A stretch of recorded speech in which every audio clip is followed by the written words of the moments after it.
You're just gonna like bleh. What is something special about film studies? Nothing.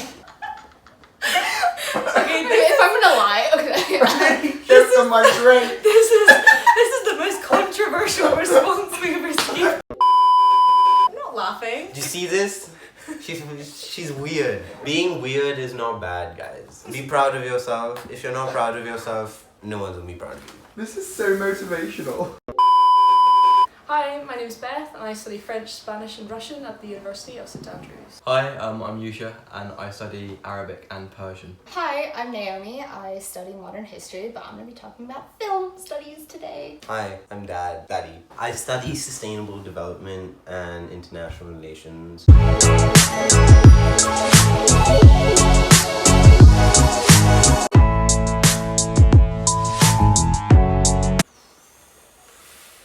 So my subject actually is so versatile. In fact, I was speaking about this last night. Sustainable development in particular is a subject that is applicable in almost every part of your life.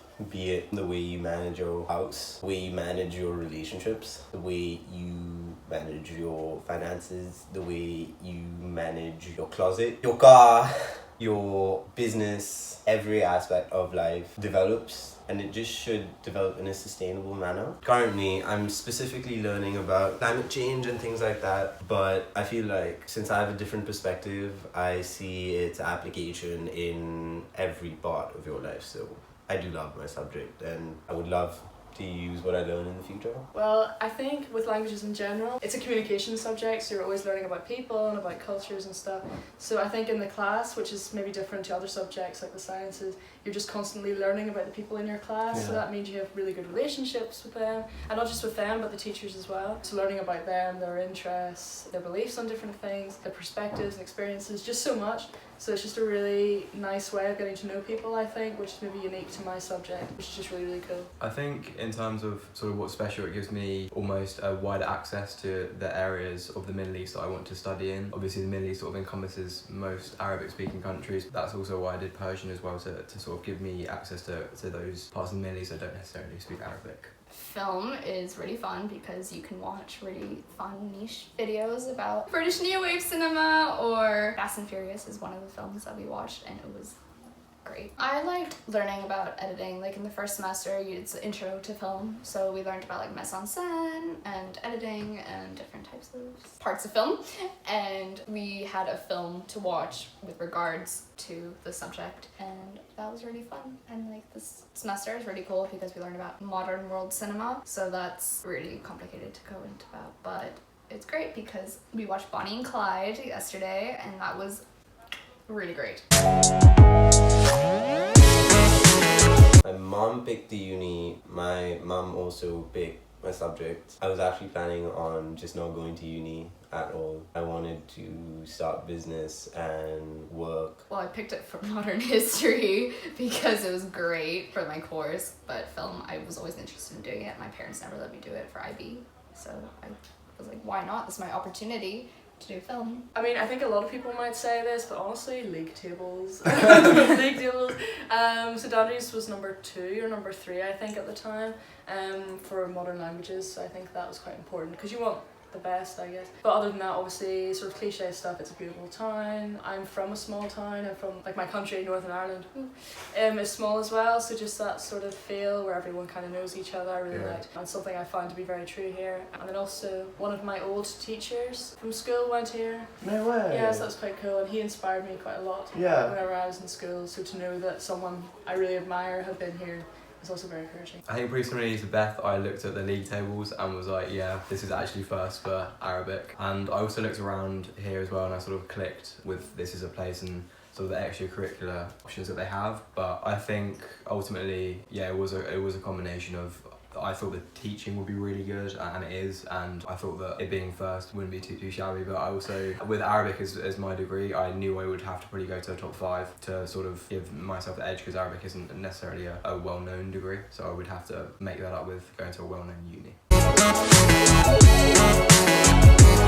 Yes, Absolutely. I think university in general just really encourages you to think like way outside the box and just to expand your horizons and your understanding of the world and of your subject. So yeah, absolutely. Obviously Russian was my beginner language. I think that's helped me to understand Russia as a country better, because obviously there's so many perceptions of it, and some of these things are true, that it's sort of very closed off and really reserved, and politically there's quite a lot of turmoil there. But I just learned so much about this country, and it's made me really want to go there and to see it and to meet the people for myself, as opposed to just learning about it through the media. But I think the biggest thing, like overall for all of my languages, is just to appreciate the arts as a whole. I think a lot of the time, like, there's a big focus on the STEM subject, and for that reason I think in the back of my mind I sort of devalued my own subjects, which is kind of bad. I just sort of thought, yeah, I can do this is really fun, but it's not gonna actually get me anywhere. So I don't know, coming here and learning about the value of art and just how important it is. No.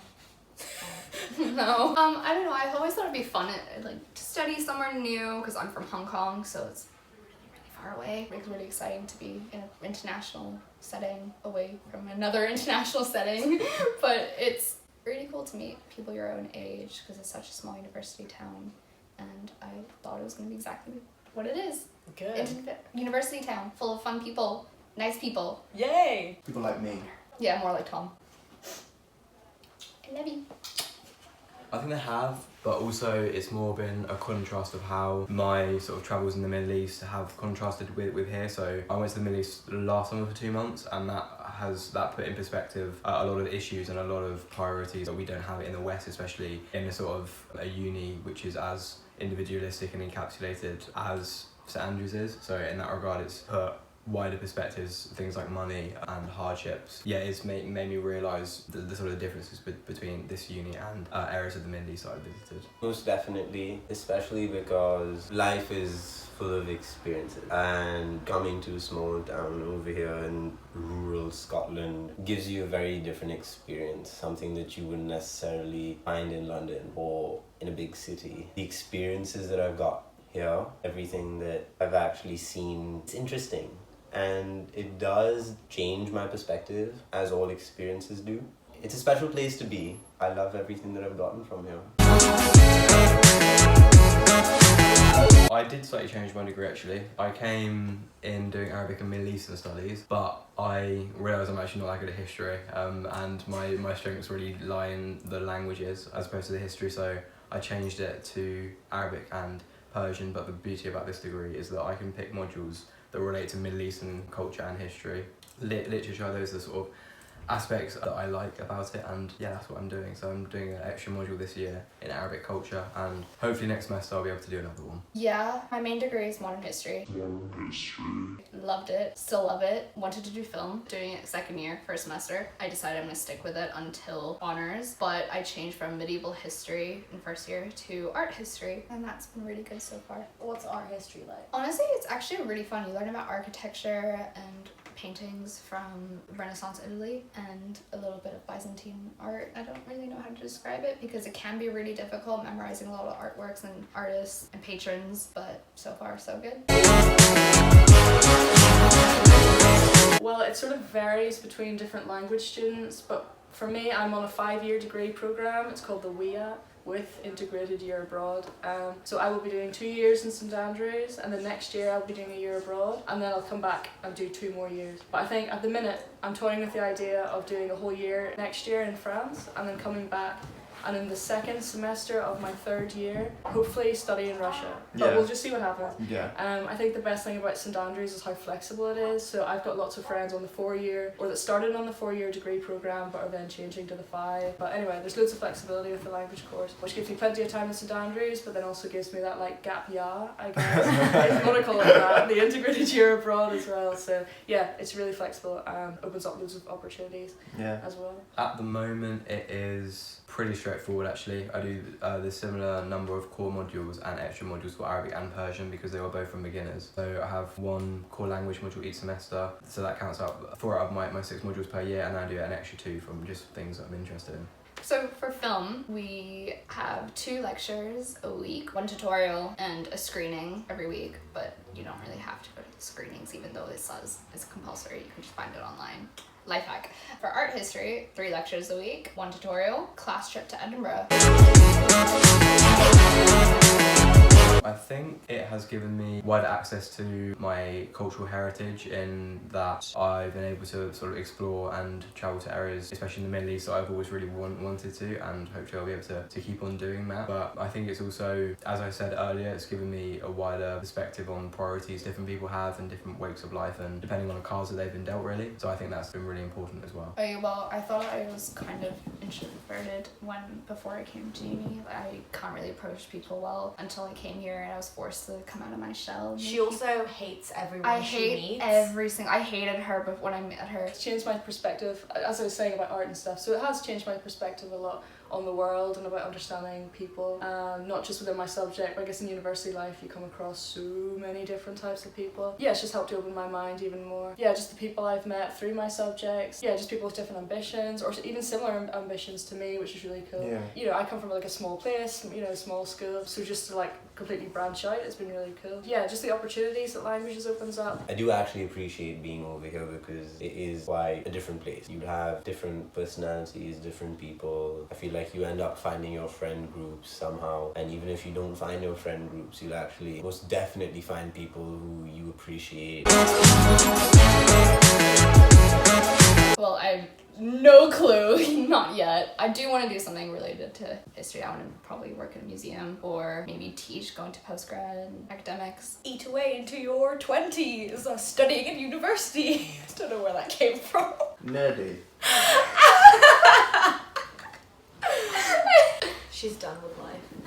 After I finish my degree, I would like to perhaps live between New Delhi, where I'm from, and London. And personally, I feel like life is very short, and if I live till I'm 100 and if I sleep for 8 hours a day on average, I would have about 20,000 days of consciousness. So 20,000 days is a short time to study, to fall in love, to have a family. After my degree, I expect to be all over the place, all over the world. One of the things that I do want to do, and one of the things that I will achieve, is helping grow that subject and help people in all walks of life develop themselves into greater human beings. Also greater human beings which do not take away from the environment the way we do. Everyone just keeps exceeding our expectations. Literally, that was so lovely. Thank you. I'm looking at NGO work in the Middle East, particularly refugee aid. That's what I'm looking to do immediately after I graduate for a year or so, and then maybe we'll do that longer term, but I'm not sure. We'll have to just see really. But at the moment, the plan is to do NGO work. Honestly, I have a list on my phone. I have this like list of like my dream jobs: to work for the Foreign Office, so Wow. go into foreign diplomacy, having that political side, and to use my languages but in a political sphere without being a politician, because I don't want to step in. Yeah. Plan B, just sort of, it's kind of a fun idea. So MI5 or MI6. Obviously, like, I can't be like an undercover spy, but I can. It's so true. It's so true. I just can't. Just working in the background and doing like language intelligence type of stuff, I think would be very interesting. Bye, guys. Subscribe.